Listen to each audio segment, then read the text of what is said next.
Question. Hi Kim, does a strong desire for companionship indicate a lack of connection with our I am presence? I often have found myself drawn to wanting an intimate relationship and feeling a sense of loss or missing companionship in life on the spiritual path with another. I've noticed this sense throughout my life, this sense that there is a partner for me out there, a part of my divine plan. Could you speak on this? Yes, well, you have to look at this at two levels, I think, because you could say, the first part of the question, does a strong desire for companionship indicate a lack of connection with our I am presence? You could say yes, but you have to qualify it because everything has the alpha and the omega. So, in a sense, you could say, ultimately, your desire for companionship can only be fulfilled through oneness with your I am presence. Your I am presence is you. The conscious you is an extension of your I am presence. But of course, the no I am presence is an island. So the I am presence exists in the spiritual realm. There are other I am presences that are part of a group of I am presences, for example. So it's not like the I am presence is this completely isolated unit up there. And therefore, it's natural that as an extension of the I am presence, we have a desire for companionship down here. That's perfectly natural. There's nothing wrong with it. It's just that what you can do is you can say, you look at people and you look how they have this obsessive compulsive desire for companionship. The perfect mate, the soulmate, the twin flame, the Hollywood fantasy of happily ever after. And this is obsessive compulsive. This comes from the separate selves. So you could say that there is a desire for companionship that's perfectly natural and legitimate, which is the I am presence desires to connect to other people who are spiritual, for example. If you're a spiritual person, naturally you desire to connect to other people who are spiritual. Why wouldn't you? And what could possibly be wrong with that? Nothing. Right? So, and even in an intimate relationship, why wouldn't you want to have an intimate relationship with a person who is spiritual, like you are? That's perfectly natural. But you can also see some people, even who are spiritual people, who, as I said, they have the unnatural desire, this obsessive compulsive desire for the perfect relationship. And that always comes from the separate selves and the ego, because you could say, you could put it this way.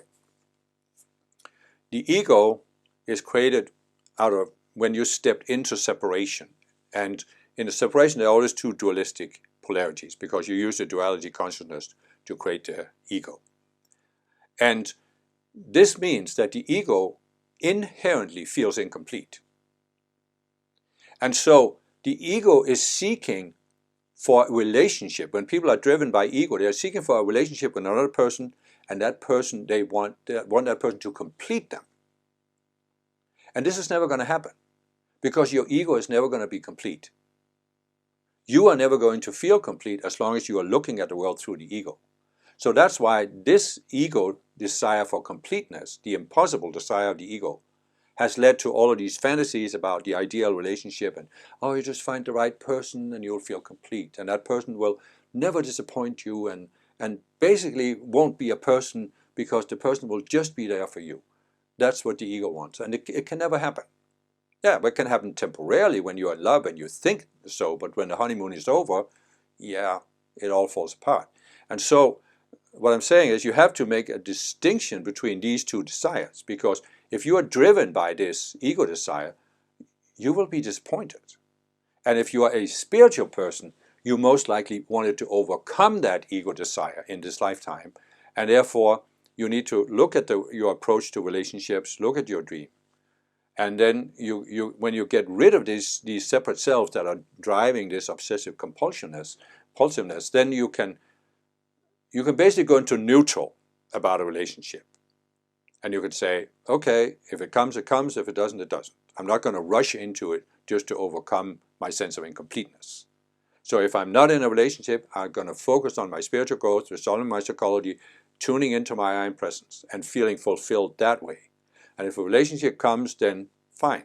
But you see what I'm saying? It's like you could say most people have a deficit approach to relationships. They feel incomplete, they want to fill the hole.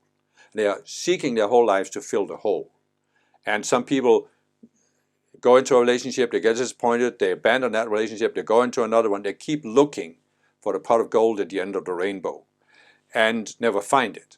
So as a spiritual person, you can step back at that, look at that. What is the psychology that gives me this obsessive compulsive need? I'm trying to fill a hole.